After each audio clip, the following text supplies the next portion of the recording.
Hi friends, നമ്മൾ ഇന്ന് ഉണ്ടാക്കാൻ പോകുന്നത് കപ്പ ഉപ്പുമാവാണ്. അതിനായിട്ട് നമ്മളിപ്പോൾ 1/2 കിലോ കപ്പ തൊലിയൊക്കെ കളഞ്ഞ് കഴുകി വൃത്തിയാക്കി അരിഞ്ഞു വെച്ചിട്ടുണ്ട്.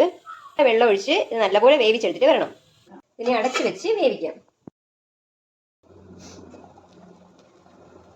നമ്മുടെ കപ്പയെല്ലാം നല്ലപോലെ തിളച്ചിട്ടുണ്ട്. ഈ ഒരു സമയം നമുക്ക് ഇതിലേക്ക് ആവശ്യമായിട്ടുള്ള അത്രയും ഉപ്പിട്ട് കൊടുക്കാം. നല്ലപോലെ മിക്സ് ചെയ്ത് കൊടുക്കണം.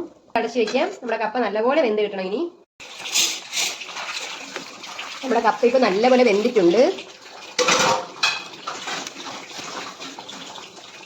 നമുക്കിനി ഈ വെള്ളമെല്ലാം കളഞ്ഞെടുക്കാം.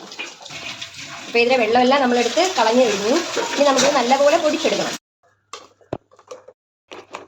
ഇങ്ങനെ ഒരു സ്പൂൺ കൊണ്ട് തന്നെ നമുക്ക് നല്ലപോലെ ഇത് പൊടിച്ചെടുക്കാവുന്നതേ ഉള്ളൂ. ഇതെല്ലാം പൊടിച്ചിട്ട് കാണിച്ചു തരാം. നമ്മളിപ്പോൾ ഇതെല്ലാം പൊടിച്ച് ഇങ്ങനെ പൊടിച്ച് വെച്ചിട്ടുണ്ട്. ഇനി ഒരു ചട്ടി അടുപ്പത്ത് വെച്ച് അത് ചൂടാകുമ്പോഴേക്കും അതിലേക്ക് വെളിച്ചെണ്ണ ഒഴിച്ചു കൊടുക്കാം. എണ്ണ ചൂടാകുമ്പോഴേക്കും നമുക്ക് അതിലേക്ക് കടുക് തട്ടി കൊടുക്കാം. കടുക് പൊട്ടുമ്പോഴേക്കും നമുക്ക് അതിലേക്ക് 1 ടീസ്പൂൺ ഉഴുന്ന് പരിപ്പും കൂടി ചേർത്ത് കൊടുക്കാം.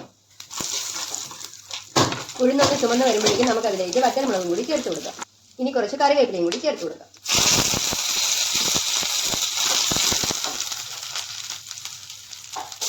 അര കപ്പ് സവാള ചെറുതായിട്ട് അരിഞ്ഞത് അതും കൂടി ഈ സമയം ചേർത്ത് കൊടുക്കാം.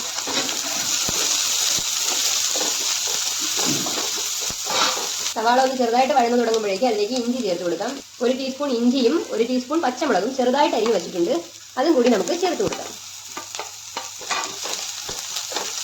അതുപോലെ വഴന്നു വന്നിട്ടുണ്ട്. ഈ ഒരു സമയം നമുക്ക് ഒരു 3/4 കപ്പ് തേങ്ങ ചിരകിയതും കൂടി ചേർത്ത് കൊടുക്കാം.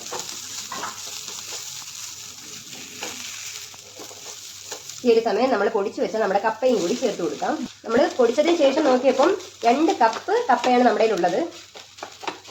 ഈ ഒരു സമയം ഇതിനാവശ്യമായിട്ടുള്ള ഉപ്പും കൂടി ചേർത്ത് ഇനി കുറച്ച് വെള്ളവും കൂടി ഇത് തളിച്ചു കൊടുക്കാം. അങ്ങനെ ചെയ്യുമ്പോൾ ഉപ്പ് എല്ലാ സൈഡിലും പിടിക്കും, അല്ലെങ്കിൽ അവിടെ കട്ടി കട്ടിയായിട്ടിരിക്കും. ഇത് നല്ലപോലെ മിക്സ് ചെയ്ത് കൊടുക്കണം. കപ്പ നന്നായിട്ട് ഉടങ്ങിയിട്ടെങ്കിലും കുഴപ്പമില്ല, കാരണം നമുക്ക് കടിക്കാൻ കുറച്ച് കിട്ടിക്കഴിഞ്ഞാൽ നല്ലതായിരിക്കും. വേവുന്ന കപ്പ വേണം ഇതിനായിട്ട് എടുക്കാനായിട്ട്. തീ ഓഫ് ചെയ്ത് കൊടുക്കാം. നമ്മുടെ കപ്പ ഉപ്പുമാവ് റെഡി.